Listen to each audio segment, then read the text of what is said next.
Assalamualaikum warahmatullahi wabarakatuh. Sampai paham. Teman-teman, kalau hatinya nggak tenang, coba deh lebih dekat kepada Allah. Fadhkuruni adzkurkum washkuruli wala takfurun.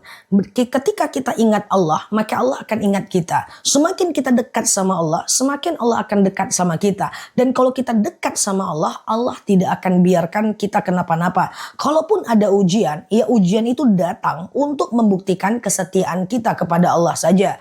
Bahkan kita sering lihat, kita suka banding-bandingkan nasib kita dengan nasib orang lain. Itu orang gak sholat, gak puasa, gak ibadah, kok hidupnya kaya raya ya. Sementara aku sholat tapi hidupku gitu-gitu aja. Teman-teman jangan pilih hidup kayak mereka. Karena mereka itu semakin jauh dari Allah, Allah kasih nikmat, Allah biarkan. Allah biarkan, ya dikasih nikmat dibiarkan. Dikasih nikmat dibiarkan. Sampai kapan? Sampai nikmat itu dicabut secara mendadak. Itulah namanya istidraj. Lebih beruntung orang-orang yang diuji. Karena dia sedang dalam fase diuji kesetiaannya. Tetapi kalau seandainya kita nggak sholat, nggak puasa, nggak zakat, hidup kita nggak ada masalah, hati-hati. Jangan-jangan kita istidraj, tinggal nunggu waktu di mana musibah akan Allah datangkan kepada kita. Jadi jangan pernah iri ngelihat orang yang hidupnya enak tapi nggak dekat sama Allah, tinggal nunggu waktu agar kejatuhannya.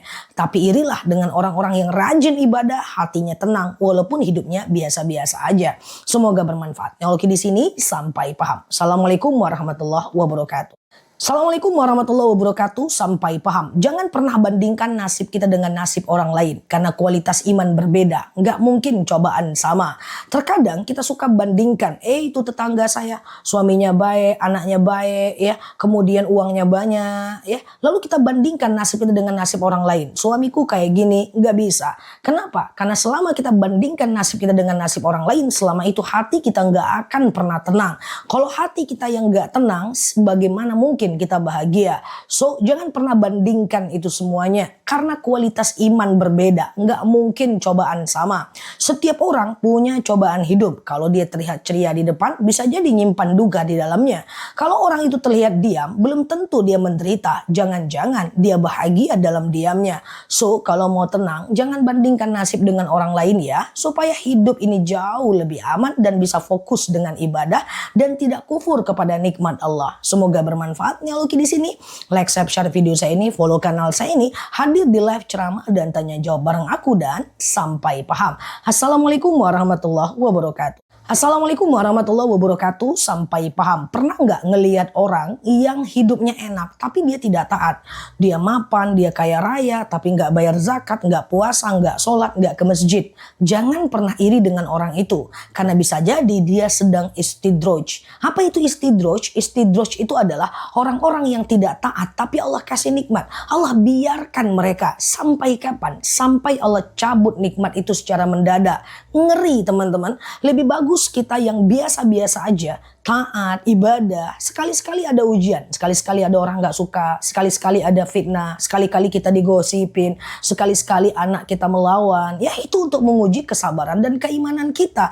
Tenang aja, ujian itu udah sanggup kita pikul, makanya Allah kasih. Sementara orang-orang yang istidraj akan datang musibah pada masanya, bisa jadi setelah 5 tahun, 10 tahun, na'udzubillah min dzalik. So, jangan pernah bandingkan nasib kita dengan mereka. Karena kenapa?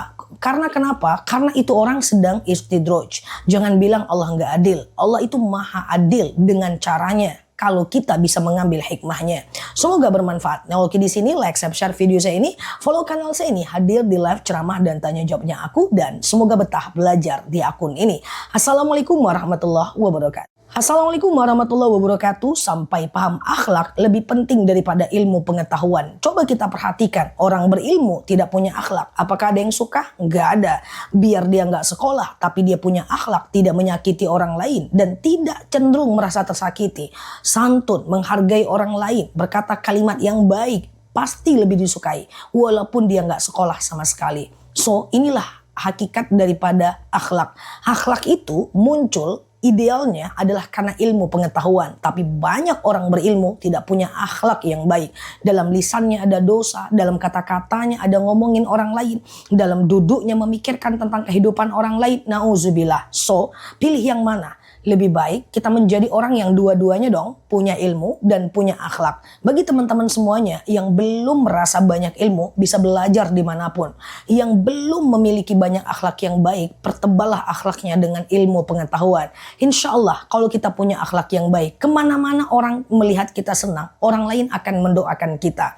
Ngapain kita menjadi orang yang tidak disukai orang lain, karena itu akan membuat kita menjadi salah pada masanya. So, teman-teman, hargai orang lain, jangan menyakiti, saling menghormati, dan yang paling penting, jangan membalas keburukan dengan keburukan. Biar Allah yang membalasnya, karena bukan kita yang menjadi petugas untuk membalasnya. Nah, lalu di sini like, share video saya ini, follow kanal saya ini, dan sampai paham. Assalamualaikum warahmatullahi wabarakatuh. Assalamualaikum warahmatullahi wabarakatuh. Sampai paham. Tidak perlu semua orang menyukai kita, karena gak semua orang juga penting bagi kita. Teman-teman fokus dengan orang-orang yang menyukai dan syukuri itu. Jangan fokus untuk orang-orang yang membenci kita. Karena banyak fenomena yang aku temukan, yang mana ketika dia ditimpa ujian, misalnya dalam satu perumahan ada 100 kakak. Ada 5 kakak yang gak suka sama dia fokus dengan yang 5. Dia lupa mensyukuri 95 keluarga yang menyukainya. Ketika ada 4 anak, 1 yang durhaka, yang 3-nya soleh, syukuri yang soleh ini dan perbaiki yang tidak soleh ini kalau dia adalah anak kita.